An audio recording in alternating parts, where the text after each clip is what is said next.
Boa tarde. Boa tarde, gente. Sejam todos muito bem-vindos à Biblioteca Nacional. Nós hoje temos uma tarde muito especial com a palestra da professora doutora Simone Weitzel, da Unirio. Agradecemos imensamente a gentileza de estar aqui, de aceitar o nosso convite. E a coleção vai ser sobre um assunto que nos é muito caro a todos nós, bibliotecários, né, de acervos especiais, justamente a formação dessas coleções especiais. Então, agradeço muito a presença de vocês, agradeço muitíssimo a professora Simone Weitzel, espero que nós tenhamos uma tarde muito agradável, cheia de conhecimentos e de oportunidades novas para nós todos. Tá? Obrigada.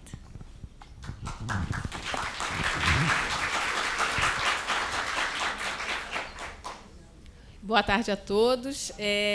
Com muito prazer que nós recebemos aqui a professora Simone Weitzel. Foi um convite de quase um ano e a gente foi conversando e ajustando a palestra que ela viria proferir para nós. O Planor sempre busca parcerias com pessoas, né, com profissionais e instituições que possam agregar valores tanto aos estudantes quanto aos profissionais da área de acervo, né, raro, especial. Então, é um prazer tê-la aqui e eu espero, falei com ela hoje, que seja a primeira de outras parcerias, que ano que vem a gente possa realizar, de repente, um curso, uma palestra também. Sempre tem que ser, né, gente? Esses parceiros são muito preciosos para a gente. Então, eu já falo, porque é para a gente já firmar alguns laços, né? E tentar que a gente consiga realmente, cada vez mais, oferecer para vocês e para nós também, porque a equipe do Planor também aprende muito quando nós trazemos esses profissionais para junto de nós, da instituição, da Biblioteca Nacional. Eu espero que vocês aproveitem bastante.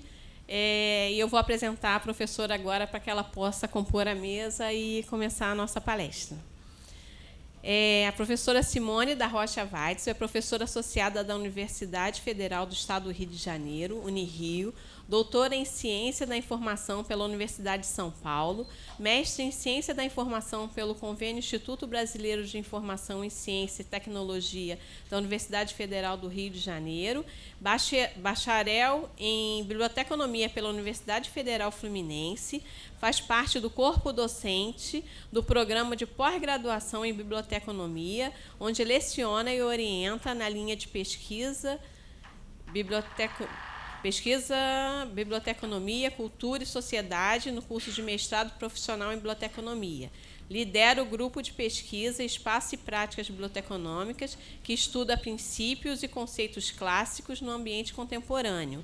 E também foi bolsista aqui da Biblioteca Nacional. Então, muito nos honra tê-la aqui conosco mais uma vez.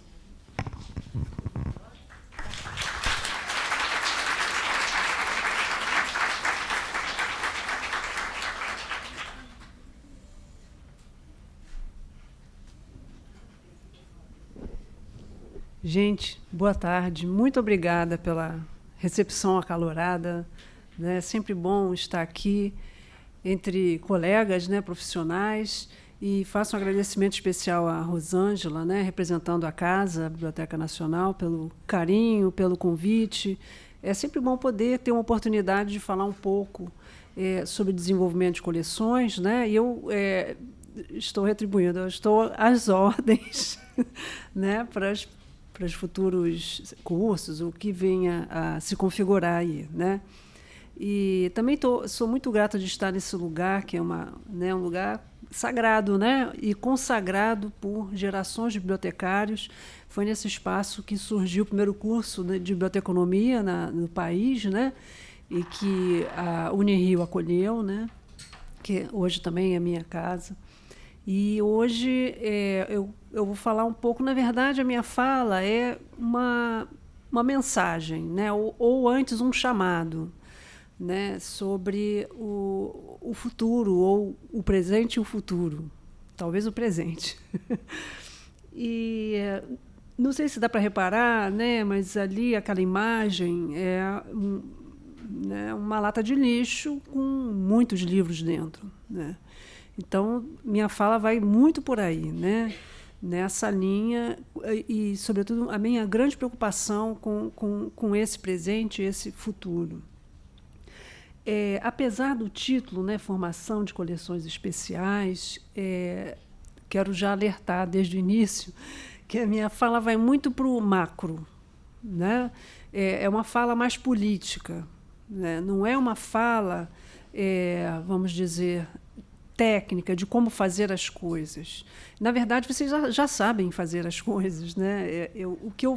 A minha função aqui é justamente mostrar o que vocês já sabem e o que vocês podem fazer com mais criatividade, talvez, né? Aliar a técnica à criatividade, melhor dizendo, e, sobretudo, não esquecer desse nosso compromisso com as futuras gerações, né? Esse é o meu grande chamado, né? Não fosse os bibliotecários antigos, né, nós não teríamos Platão, não teríamos nada, né? E aí eu já adianto minha mensagem final. O que nós deixaremos, né, que legado estamos deixando para o futuro? Isso tem a ver com o nosso trabalho, né? Então, a minha fala vai bem por aí, tá? Essa comunicação ela surge de um trabalho de orientação no PPGB, com a Ana Rosa Santos. Ela, na verdade, trabalhando na dissertação dela, surgiu uma ideia de apresentar um trabalho no CBBD. E aí, nossa, o negócio deu tão certo, né? Ela apresentou em 2017, aí depois me convidaram para falar alguma coisa no SNBU e eu lembrei desse trabalho. E aí, desde então, eu venho apresentando esse trabalho, né? Na UF, ele virou um capítulo de um livro e no MAST também, esse ano. E aí, quer dizer, já é a 5ª vez que eu falo sobre isso, né? Embora eu tenha mudado algumas coisas. Bom, bem econômica a minha fala, né? Temos 3 partes. A primeira é aquilo que nós sabemos, os princípios biblioteconômicos que muitas vezes nos desesperamos. O ambiente digital, mudou tudo, vai acabar tudo, né? Nos preocupamos sobre isso e, na verdade, os princípios estão lá, né? Vamos dizer, solenes, né? E eles continuam valendo, não mudou. A gente vai ver, vou deixar para falar na hora. Depois vamos falar desses desafios e estratégias presentes no ambiente digital, que é o que nos força, são as pressões que nós estamos sofrendo para agir, né, para o bem e para o mal, né? Vamos falar sobre isso. E, por fim, a grande virada, o que nós podemos fazer, né? Vamos lá. Primeiramente, os princípios biblioteconômicos. Bom, no primeiro período da faculdade, né, nós vemos isso, né? O que significa a biblioteca, né? É engraçado que a gente fala essa palavra, imediatamente vem à nossa mente um grande espaço, um edifício, as coleções. Não conseguimos dissociar essa imagem, né? Ela é muito forte. E, na verdade, quando lá no século XVI, Justus Lipsius diz que a biblioteca é exatamente isso, né? Espaço, olha aí, né? A guarda, o armazenamento, eu traduzi ali em português, né? O que representa o locum, o armário, né? O acervo, e implicitamente estavam também as pessoas que mais à frente Hess incluiu, né? Nesse espaço, né? Que é a biblioteca. Então, estão aí os elementos presentes até hoje, né? Mesmo que seja um ambiente digital, nós temos o armazenamento, né, dos objetos digitais, temos que nos preocupar com isso, né? Nós temos as pessoas acessando esse material, nós temos um lugar, né, que é um repositório, é uma base, né? Esse lugar existe também. E aí eu também me pergunto isso todos os dias: para que servem as bibliotecas, né, na sociedade hoje? E muitos autores ali, apenas um, né, falam sobre isso. As bibliotecas sempre estiveram ligadas às suas coleções, mas, basicamente, elas respondem a questões imediatas, né, o que precisamos agora, para uma necessidade expressa, mas também eu considero esse uma das principais questões para a gente, né? Preserva materiais para gerações futuras, né? Então está aqui, o nosso trabalho é esse, né? Atender as necessidades imediatas. Se é uma biblioteca universitária, né, você tem as questões dos estudos, das pesquisas, né? Uma biblioteca pública é o aqui e agora, né? Agora, mesmo a biblioteca universitária ou uma pública, ela também tem que pensar, né, nessa vertente de materiais para as gerações futuras. O problema é o quê, né? O que e como, né? Esse é o grande problema.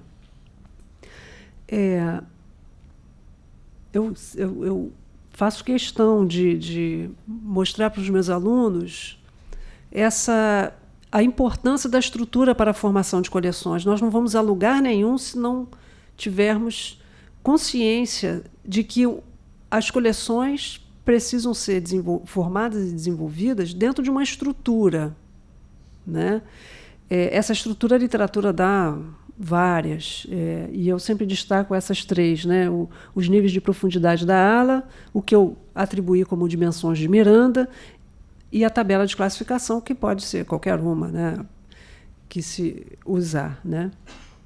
E aí, os níveis de profundidade tem a completeza, pesquisa, estudo, básico e mínimo. O que isso quer dizer? Quer dizer que, se eu olho as coleções, né, por cima, né, ou então, se olhar, vamos mudar, olhar a prateleira, né, de livros impressos, ali eu deveria enxergar esta estrutura, né? Só nesta prateleira eu percebo assuntos que são colecionados exaustivamente, que seria a completeza. Eu percebo assuntos que são colecionados para a pesquisa, assuntos para o estudo individual ou para estudo numa faculdade, por exemplo, textos básicos, né, de uma faculdade. O básico é mais para disciplinas propedêuticas ou introdutórias, e o mínimo é o que não vai, né? São as exceções. Da mesma maneira, poderíamos pensar nas dimensões de Miranda. Você tem as coleções de referência, lastro, o nome já está dizendo, né, que é a parte mais densa. Então, se a biblioteca é especializada em física, tem que ter Einstein, tem que ter, né, Copérnico, e a literatura corrente, que seria os contemporâneos da física, e que atualizam esse lastro. E, por fim, o didático, que é para o ensino. A tabela de classificação seria as concentrações dos assuntos. Então, vejam, essa estrutura ela funciona como uma matriz. Junto com ela, os assuntos. Então, teremos que saber quais são os assuntos, né? Então, isso parece uma coisa. São os princípios básicos, como eu disse, mas que sinceramente, na minha prática, eu não tenho visto isso ser desenvolvido, aplicado nas bibliotecas. Isso vai nos ajudar muito em várias ações na biblioteca. Aqui eu dou um exemplo do caso das bibliotecas universitárias. Se elas não estão preocupadas com essa estrutura, olha só o que acontece. Nós somos pressionados o tempo inteiro e acaba que optamos pelo imediatismo. O MEC cobra, né, para reconhecer o curso, para, né, credenciar o curso, recredenciar o curso. Então, as pessoas correm da noite para o dia para atender esses critérios. E aí o que acontece? O acervo será apenas para o ensino? Né? Então, os critérios do MEC, ele está pensando, né, na regulação da educação. Mas nós também temos que pensar em outras coisas, como bibliotecários, temos que pensar na pesquisa, temos que pensar na extensão, temos que pensar, agora tem a inovação, nós temos essas outras frentes para pensar. Então, se eu agir somente para Não estou dizendo que não é para fazer, né, o que o MEC diz, não é isso, mas a questão é que não podemos só fazer isso, né? As coleções precisam atender essas outras esferas, ou essas outras dimensões, que aí estaremos pasteurizando os acervos. É o que está acontecendo.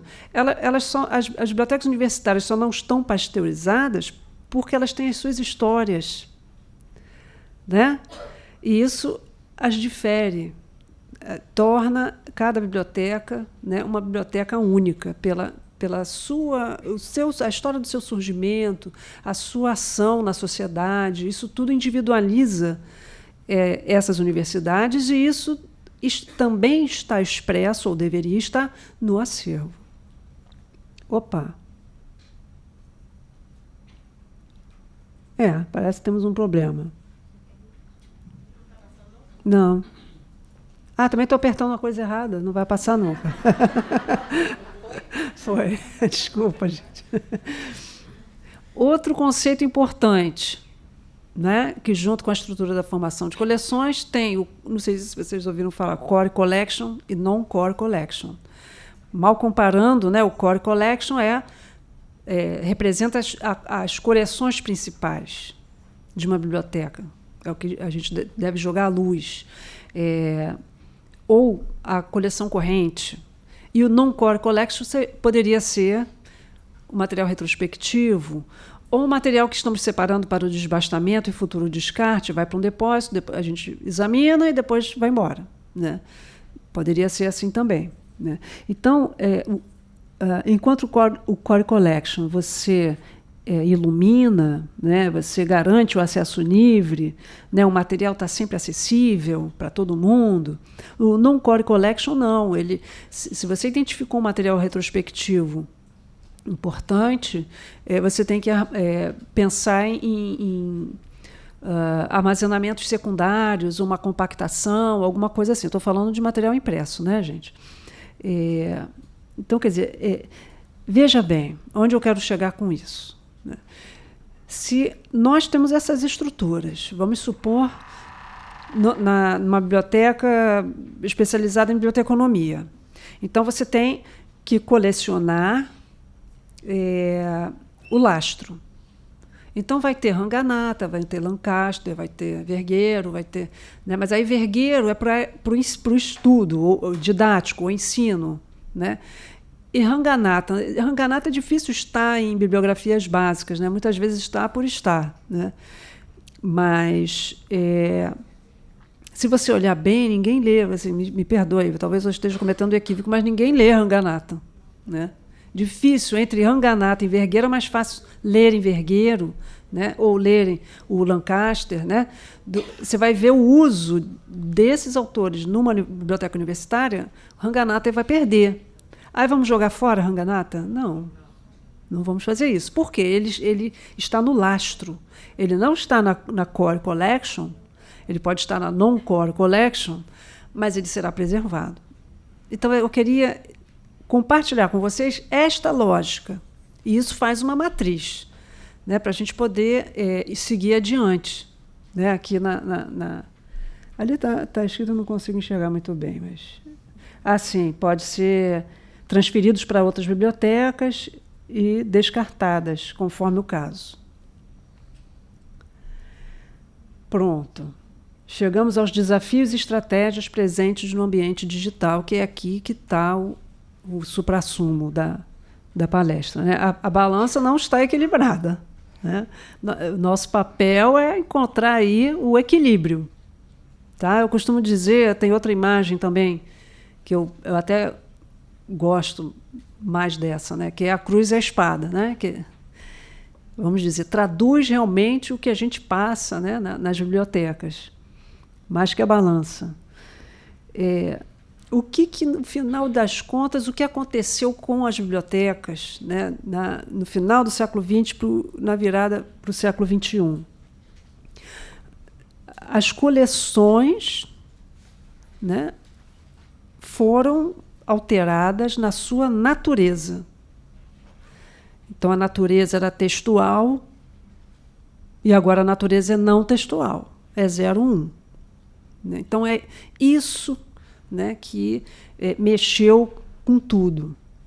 Tá? Então, a gente tem novos formatos, novos modelos de publicação, formas de acesso, uma série de coisas que antes não existiam, né? Até mesmo a possibilidade de assinar um periódico igual a gente assina o Netflix, ou, né, uma coisa assim completamente diferente. Agora, esse é o nosso grande desafio, né? Como vamos integrar isso tudo? Né? Então, você tem obras raras, você tem, né, obras do século XX, impressas, você tem obras digitais, você tem e-book, você tem... Como se integra isso? Aí tem embutido uma série de outros problemas que não daria tempo da gente falar hoje, né? Mas só para vocês se situarem. Nós vivemos numa sociedade capitalista, né? E sabemos que grandes corporações, né, estão atuando justamente para aumentar seus lucros, né, de milhões para trilhões, né, em função dessa necessidade de integrar. Né? Então, no outro dia mesmo, estava procurando um livro do Subramanian e descobri que ninguém tem no Brasil. Eu fiquei boba, mas estava no Google Books. E no Google Books, a parte que eu queria ler, eu não conseguia. Né? Sabia que ele existia, mas não dava. Aí, então, vou comprar. Aí também não consegui. Então, isso é muito sério. Né? É muito sério. Bom, então, temos que pensar nisso. Tem oligopólios, né, atuando, né, para fazer isso. Né? Estamos entregando o ouro ao bandido. Essa é a verdade. E, principalmente, não perder de vista, isso parece uma frase naturalizada, mas não é. Não perder de vista que as coleções devem responder à missão institucional e às necessidades dos usuários. Isso vem sendo... Né, eu encontro textos do século XIX falando isso. Assim como a estrutura para a formação de coleções, também. Eles já falavam sobre isso. O Non-Core Collection e o Core Collection, eles também já falavam nisso. Então, isso não é agora, né? É uma prática antiga.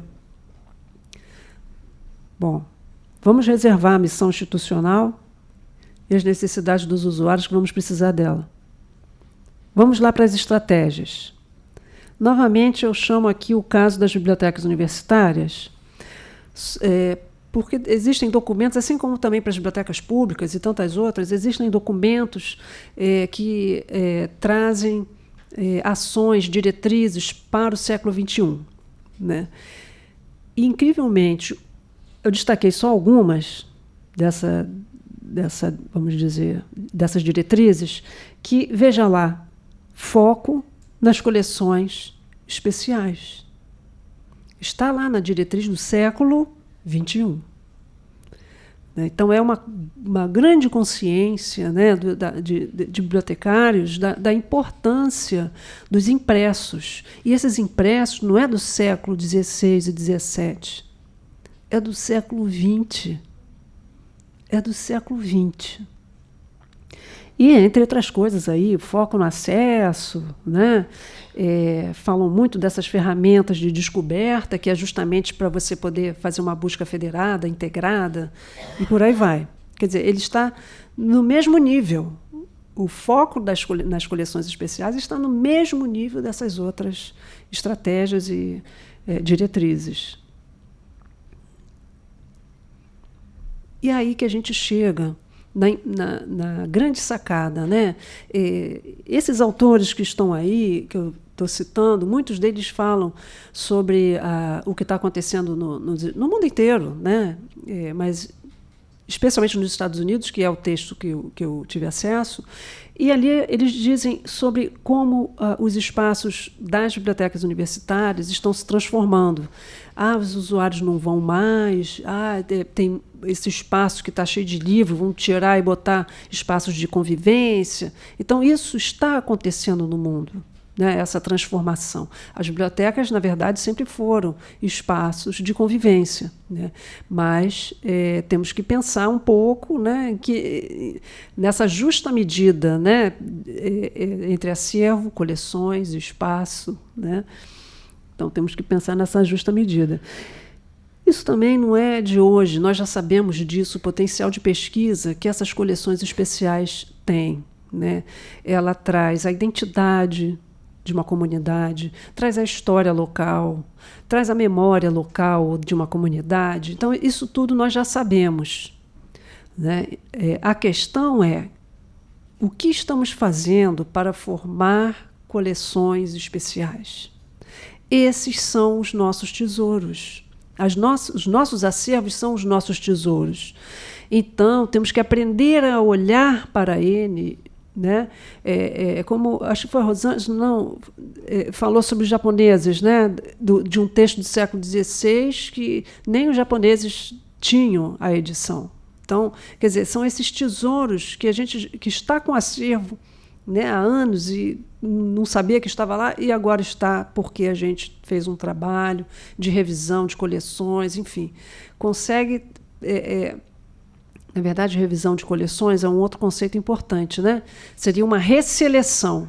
A partir de um universo inventariado, que é o seu próprio acervo, você revisita e faz de novo a seleção. Esse é o mecanismo que nós devemos usar para identificar as coleções especiais, né?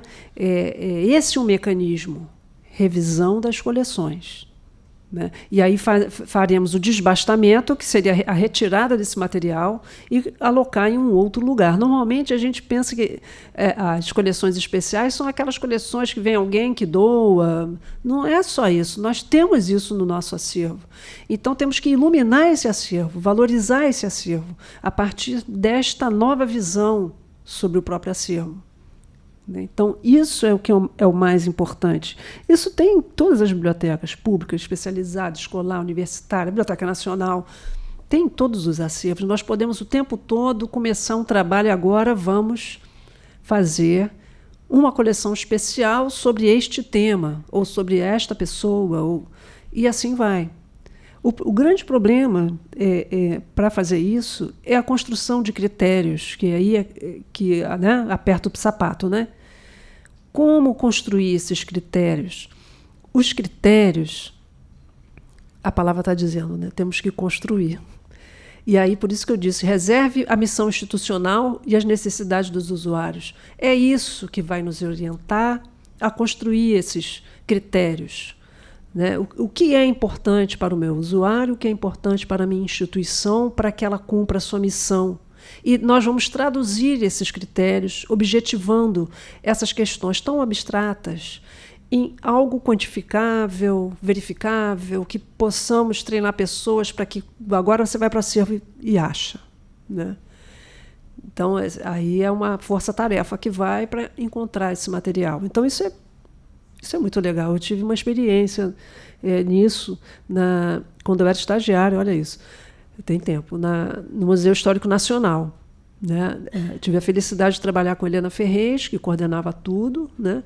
E formamos coleções de Gustavo Barroso, que é o cara da museologia, né? Então, Miguel Cambon, quer dizer, nós andamos aquele acervo todo procurando marcas, né, que pudessem dar-nos a certeza de que aquele material era da coleção de Gustavo Barroso. Foi um trabalho incrível, né? Então, trabalhos como esses é que nós deveríamos fazer, né, nas bibliotecas que têm livros impressos.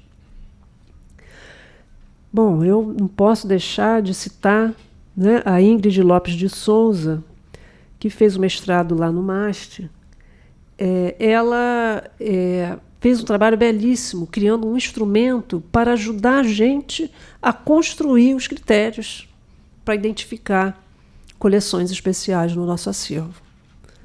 Então, ela apresenta uma metodologia, tudo bem, a metodologia que ela constrói, né, o instrumento, é de uma biblioteca universitária, mas não importa, aquilo que está ali, né, pode ser um ponto de partida para a gente tendo a missão institucional e as necessidades dos usuários, adaptar. Né? O trabalho dela nos encoraja fortemente a construir os tais critérios, que é a parte mais paralisante do trabalho. Então, ela mergulha nisso e eu recomendo fortemente. Né? Você bota lá no Google o nomezinho dela, MAST, chega lá. Né? Belíssimo trabalho que ela fez. Então, prosseguindo, as práticas preocupantes. Não sou eu que chamo de novo Fahrenheit 451, é um dos autores, que infelizmente não está ali. Eu fiz uma limpeza nos slides e tirei todo mundo. Mas eu vou achar. No próximo eu falo quem é. Esse autor fala dessas práticas, né, infelizmente, desconectadas de tudo, né, do profissionalismo, das técnicas, né, biblioteconômicas. Ela está sucumbindo às pressões dos gestores. Precisamos de espaço. O que essa velharia está fazendo aqui? Né? Vamos tirar essa poeirada. Né? A manutenção é cara. Né? Então, estamos assim dilapidando nossos acervos. E esse material que está indo para o lixo, por isso que aquela figura no início da palestra, né? São essas pressões que nós sofremos, né? E uma ideia equivocada de que está digitalizado. Não, já tem o equivalente meio digital, então podemos jogar fora. Né? Eu lembro que isso também foi um problema lá na década de 50, 40, 50, né? Que havia uma prática também assim, a gente microfilma e joga o original fora. Pronto. Sociedade sem papel. Né? Então, quer dizer, a gente continua nisso, isso está errado, não é bem assim. Né? Porque aí a Google digitaliza, você joga fora, depois você tem que pagar para acessar algo que você já teve. Né? Eu estou falando da Google porque é a mais pura verdade. Né? Então, a digitalização não resolve todos os problemas. Uma parte dele caberá a nós. Né? Aquela história das gerações anteriores, que nos deixou Platão e tantos outros, nós agora temos que salvaguardar o acervo do século XX. Porque no século XXII, se o mundo ainda existir, não teremos nada. Né? Outra coisa também, que ouço muita gente falar isso, a versão digital exclui a impressa. Não são excludentes. Né? E outra coisa, esse descarte sistemático de obras impressas, normalmente elas ocorrem justamente em obras de baixo uso. Que Slot, que é um autor da área do desbastamento, ele é especialista nisso, ele diz que assim, o livro é de tempo zero na estante. Quer dizer, ele foi comprado em 1942 e desde então, até 2019, ninguém nunca leu. Ele nunca foi consultado. Então, ele tem um tempo de estante zero. Né? Então, tempo de estante zero, vamos jogar fora. Mas aí é ranganata, entende? Então, que material é esse que está com tempo zero? Né? Então, vamos retirá-la da Core Collection, vamos colocar na Non-Core Collection, mas se ele é de lastro, ele fica. Né? Mas eu não tenho espaço. Vamos falar sobre isso já. Né? Normalmente, esse descarte sistemático que está ocorrendo no nosso país, mas, na verdade, está ocorrendo no mundo inteiro, isso não é só no Brasil, é no mundo todo, eles estão com foco somente na demanda. Isso tem saída, isso não tem saída, então joga fora. Esse é um total descompromisso com este legado. Este legado é o nosso acervo, que foi construído por gerações e gerações. Né? Investimentos, muitas vezes, públicos. né, de décadas e mais décadas. Então, nós estamos dando realmente um tiro no pé, né? Então, tem que olhar. Por isso que a revisão de coleções ela é tão importante. Qual é o lugar deste item no acervo? Nós não podemos olhar para o acervo, né, como um bloco monolítico. Não. Temos que olhar item a item. E isso aqui? Qual é a história desse item? Ah, foi fulano que doou, foi o presidente da empresa, então isso aqui tem que ficar numa coleção especial, né? Então, e assim vai. A coleção especial ela vai construir um legado da própria história institucional, muitas vezes, né? E ela vai trazer à tona materiais que estão escondidos na non-core collection, né? Ficou lá esquecido. E você cria assim, novos sentidos para esse material, né? Esse é o grande trabalho do bibliotecário, né? Criar novos sentidos. Por isso que eu falei da criatividade, né, no início da minha fala. Aí, não podemos esquecer disso. Nunca. Os recursos públicos investidos para desenvolver coleções de ensino, pesquisa, de bibliotecas públicas, isso tem um preço altíssimo. Costumo brincar com os meus alunos, né, fazendo assim, a biblioteca que você faz estágio tem quanto de acervo? Tem 50 mil coisas, vamos supor, né? Então, se a gente fizesse um preço médio de R$30, vamos fazer as contas. Só nisso daí o preço, já, lógico, ele é estimado, pode não representar a realidade, mas você vai ter aí uma cifra de milhões, bilhões, vai depender, né? Então, esse dinheiro foi investido, mesmo que haja depreciação, o dinheiro foi investido, né? Então, isso temos que prezar, né? E outra coisa que não podemos esquecer, temos grandes exemplos no nosso país, inclusive, de iniciativas de cooperação, né? A BIREME, que tem uma história antiga também, a Rede Bibliodata, né, que eu tive o prazer de ver funcionar, né? CCN, Comute, várias iniciativas que promoveram a cooperação entre bibliotecas. Gente, a cooperação é a palavra de ordem, né? Nós estamos no século XXI com redes de computadores. Cadê as redes, né? As redes cada um sozinho, né? que tá acontecendo. Então, esse é o grande trabalho político que deveremos fazer, né? Essa integração, esta cooperação, né, para um bem maior, para o bem da humanidade, para o bem da sociedade ou das sociedades, né? Então, nós temos isso na nossa veia, né? O bibliotecário coopera. Isso já está na nossa história e na nossa cartilha, né? Bom, aquilo que eu falei da cruz e a espada, né? Nós temos que estar conscientes de que a demanda, muitas vezes, não expressa a real necessidade, né? O usuário, sabemos, ele não tem isso, então vou levar isso para quebrar um galho. Mas aquilo não é o que ele realmente queria. E aí você conta deu certo. E em 1.000, 2.000, está tudo maravilhoso. Na verdade, não, eles não estão com o material que eles queriam, né? Estão quebrando um galho, né? As necessidades a gente só consegue conhecer fazendo estudo de usuário, né? Mas isso é caro, né? Então, nós temos aí como fazer comendo pelas beiradas, como diz o mineiro, né? E comer pelas beiradas é você olhar a missão, construir o perfil da comunidade, porque isso com os dados macros a gente consegue, né? Se está numa escola, quantos alunos tem? Quantos professores tem?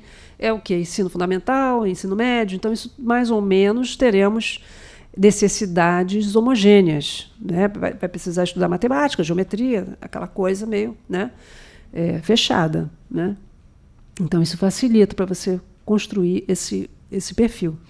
Agora, lá no início, a gente viu, né, que a biblioteca, em geral, ela atende questões imediatas, né, questões de referência da atualidade, mas também questões mais densas e que têm a ver com esse material que nós vamos preservar. Né? Que nem sempre um material que responde questões rápidas tem a densidade que um material de pesquisa, por exemplo, teria, e que não tem tanta demanda. Né? Então, essa coisa da demanda nós temos que pensar muito bem. O que é essa demanda? Então, a cruz e espada, ela está nisso. O valor do item, esse valor pode ser histórico, pode ser da área, pode ser até físico, a obra, né? A obra de ouro, sei lá. Né? E, num outro aspecto, a demanda. Esse é o equilíbrio que a gente tem que buscar, né? E que é muito difícil, por conta das pressões. Daí a importância da gente ter um trabalho de conscientização na nossa comunidade, de que isso é importante, justamente para preservar para gerações futuras. Então, tem mais uma coisa seríssima. Isso aqui vamos ter que pensar, né? Esse esforço para identificar e preservar as últimas cópias do século XX. Né? Quais são as últimas cópias do século XX? Então, eu já tenho uma, né? O Subramanian, que eu não achei no acervo de nenhuma biblioteca no Brasil. Né? Pode ser que eu não tenha feito uma pesquisa exaustiva, mas nós temos que pensar nisso. Né? Quem tem o quê? Né? E quem vai cuidar? Quem vai cuidar para preservar aquilo que tem? Vamos fazer uma coisa compartilhada ou vamos fazer alguma coisa unificada? Vamos fazer como? Né?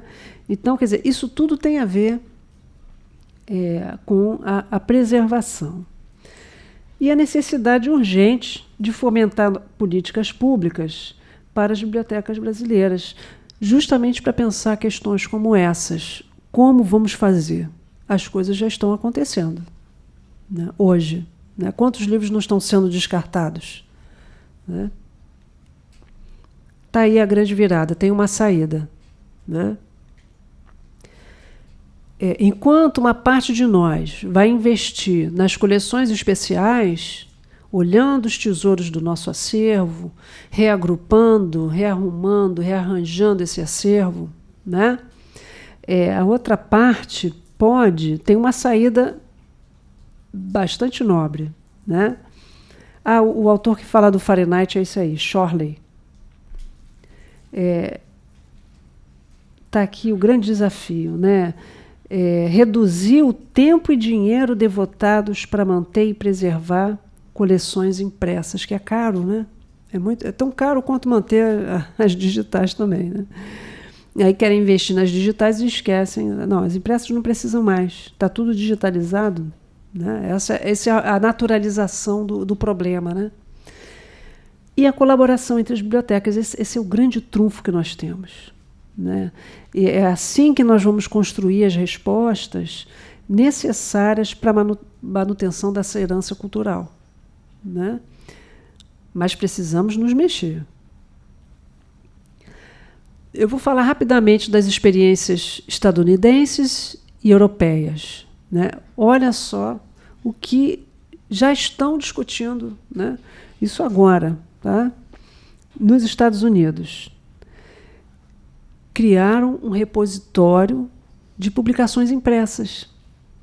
O que seria isso? Aquela non-core collection, um material que é de baixo uso, mas que ainda tem valor, vai para um outro lugar, ele é remanejado por um outro lugar, né, em que outras bibliotecas que cooperam vão manter uma espécie de depósito, né, mal comparando. Né? Porque depósito parece uma coisa estagnada, isso não é uma coisa estagnada. Então, na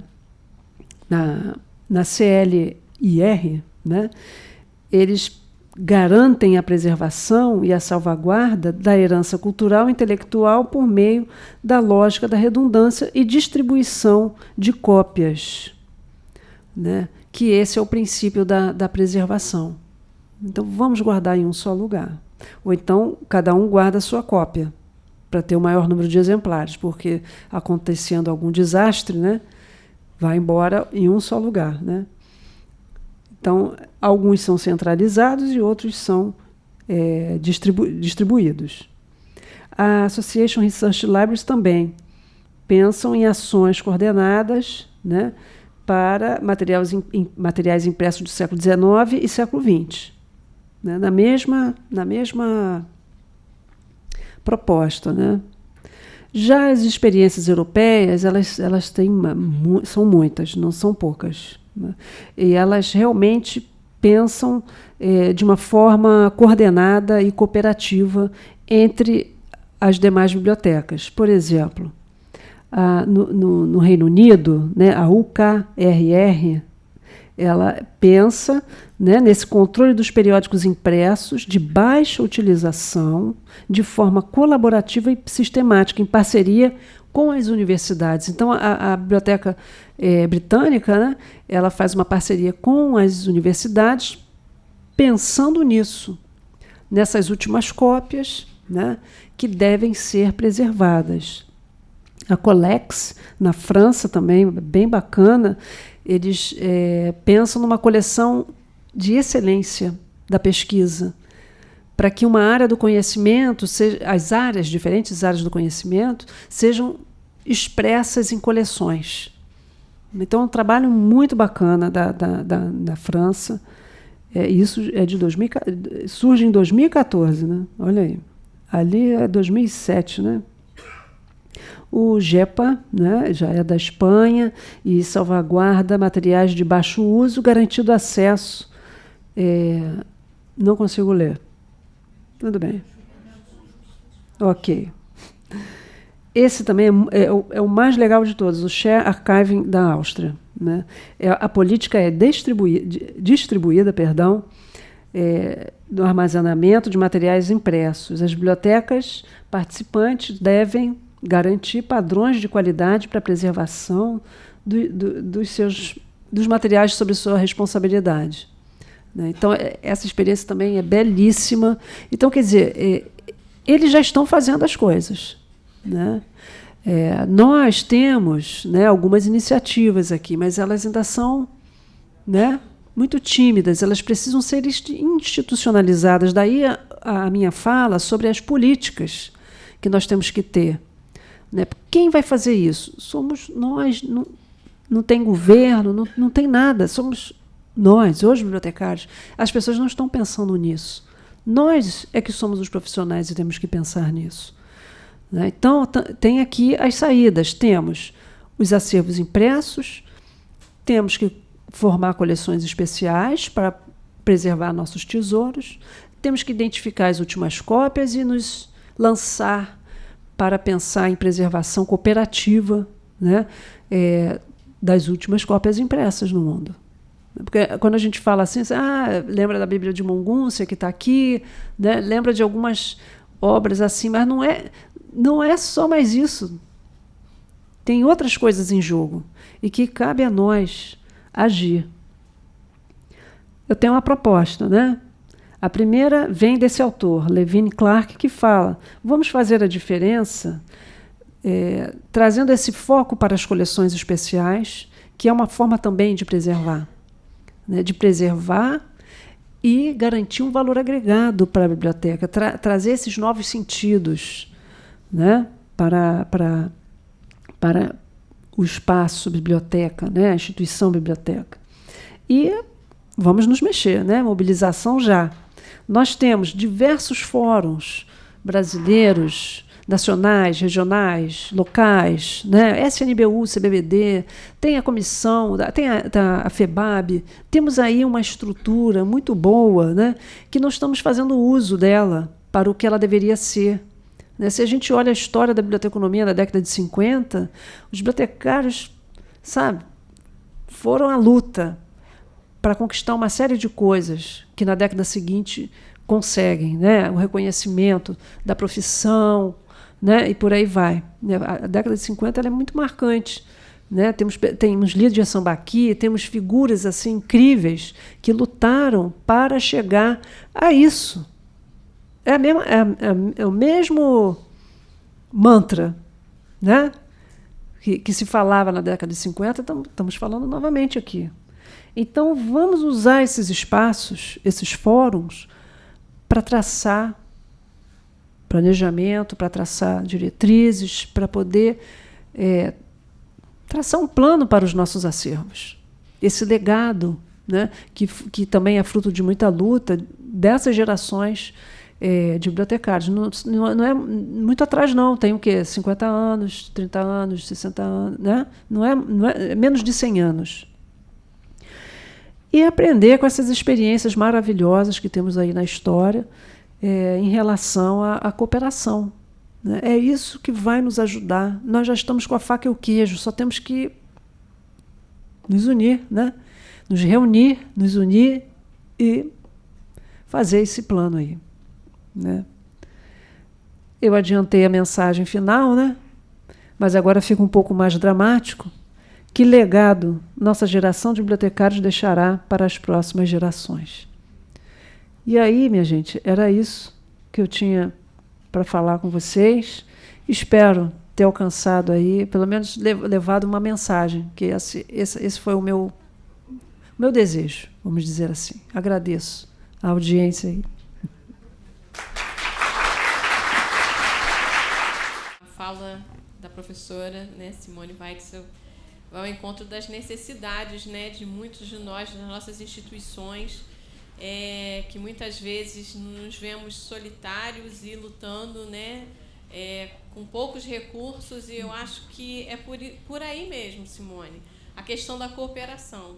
Eu falo por conta até do Planor. Nós temos um catálogo do Patrimônio Bibliográfico Nacional, que é um catálogo coletivo de acervos raros, e o Planor ele não é só um coletor de informações bibliográficas. O Planor está sempre disponível para ir às instituições, né, levar nossos conhecimentos, nossa parceria, os conhecimentos da Biblioteca Nacional, porque normalmente não vamos sozinhos, levamos também alguns profissionais, dependendo da área que aquela instituição esteja precisando de ajuda. Sempre somos contactados por instituições que precisam de algum apoio, né, técnico, ou de uma opinião mesmo em relação ao que está sendo realizado. E nós temos muito prazer em fazer isso, né? Estamos sempre abertos, não temos recursos para ir às instituições, porque a Biblioteca Nacional também, como todas as instituições, tem seus recursos muito escassos, mas quando a instituição pode nos levar, quando é no Rio de Janeiro ou próximo, nas proximidades, não, nós vamos com nossos próprios recursos que a própria Biblioteca Nacional nos libera do nosso dia de trabalho para que a gente possa realizar essa assessoria. Mas quando é distante, em outro estado, a instituição nos banca em relação a isso. E nós vamos às instituições, fazemos aquela visita técnica e depois emitimos um parecer com algumas instruções que podem ser seguidas ou não, ou em todo ou em parte, não importa. O importante, eu acho, que é essa parceria que a Simone acabou de falar. Eu acho que realmente, não na situação atual, mas sempre, em conjunto, fica sempre mais fácil, né? Compartilhar é sempre melhor do que guardar para si o conhecimento, a experiência. Eu acho que isso faz crescer não só como profissional, mas a própria instituição que nós estamos, né, Claro. Trabalhando, e fortalecer esses acervos históricos que nós somos guardiães, né? E é isso. Eu achei a sua fala realmente perfeita e vai ao encontro do que eu e a equipe do Planor vivencia. Bom, gente, era isso. Simone, você quer encerrar? Eu só quero agradecer a você, ao Planor, à Biblioteca Nacional, a vocês que vieram, né? Realmente, para mim, também é muito importante, né, ter esse retorno, falar sobre isso. Eu achei que foi uma tarde, para mim, foi bom. Espero que tenha sido agradável para vocês também. Muito obrigada, tá, pelo carinho.